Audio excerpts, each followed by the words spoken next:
හිටියොත් හොඳට හැදී දෙවියොත් මමට වඳී. කළගුණ සලකන්න තමන්ගේ දෙමව්පියන්ට. තමන්ට හොඳ දේවල් කරපු ඕනම කෙනෙක්ට. අම්මට තාත්තට විතරක් නෙමෙයි. උසස් ගති ගුණ තියන අයට සලකන්න. ඒ අයව ආශ්‍රය කරන්න. ඒ අයට ගරු කරන්න. තමන්ගේ කට පාලනය කරගන්න. කේලම් හිස් වචන බොරු එලවටත් මෙලවටත් වැඩක් නැති ඔයාටවත් එහාටවත් වැඩක් නැති වචන කතා මොකටද? කාලය ඉතුරු කරගන්න. බොරුව කියලා අනිත් අයව රවට්ටගෙන පස්සේ තමන්වත් ඒ විදිහටම රැවටෙනකොට විඳවන්න ඉඩ හදාගන්න එපා. එයාව රවට්ටන්නේ නැතුව ඔයා සතුටු වෙලා පස්සේ ඔයාට හැමදේම පැහැදිලිව හැම ඇත්තක්ම රිවීල් වෙනකොට හරියට නිකන් තුන්වෙනි ඇසක් අවදි වෙලා වගේ ඔයාට හැමදේම කවුරුත් කියන්නේවත් නැතුව හරි ලස්සනට පැහැදිලිව පේනකොට බොරුවක් කරපු නැති මිනිස්සෙක්ට ඒ දේවල් ලැබෙනවා. හරියට ඇත්ත හරි ලස්සනට පැහැදිලිව පේනවා. බොරුවෙන් බයෙන් ජීවත් වෙන්නේ නැති මිනිස්සයාට. අන්න ඒ නිදහසේ සැනසීම විඳින්න. වාසියට වැඩ කරන්න ආත්මාර්ථකාමීකම් ඒව ඕනේ නැහැ. හැමදේම ගොඩ ගහගෙන ලෝභ වෙන්න ඕනේ නැහැ. අපිට දීලා සතුටු වෙන්නත් පුළුවන්. අපේ දේවල් කරගන්නත් ඕනේ.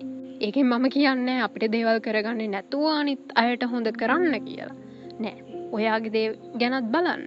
එයාවත් බලන්න.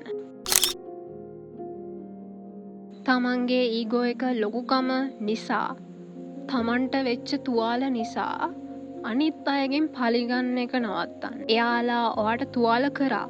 ඒ තුවාල ඔයා හීල් කරගන්න. නැතුව එයාටත් තුවාල කරලා ඒක දිහා බලලා ඒ වැටෙන ලේ ටික දිහා බලලා එයා විඳවනවා දිහා බලලා සතුටු වෙන පිසාචෙක් වගේ වෙන්න එපා. ලේ බොන ජීවියෙක් වෙන්න හදන්න එපා.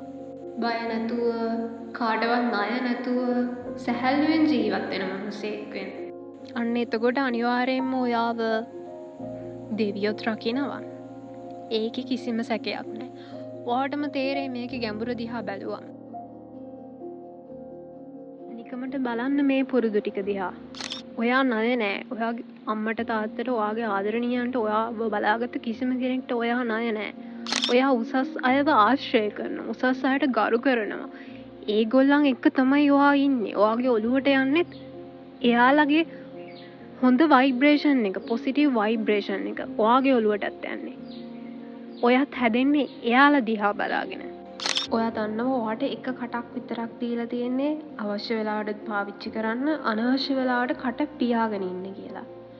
ඔයා දන්නවා කේලම් හිස් වචන බොරු වගේ දේවල් කියලා ඔයාගේ කටේ වචන නාස්ති කරගන්න ඕනේ නෑ. ඒ වගේම ඔයාගේ කාලෙත් නාස්ති කරගන්න ඕනේ නෑ කියලා.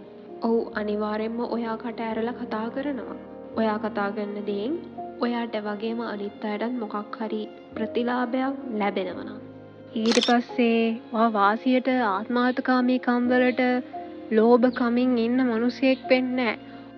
ඔයා හරිම නිහතමානී, ඔයා හරිම පරිත්‍යාගශීලී මිනිසෙක් වෙනව නේද?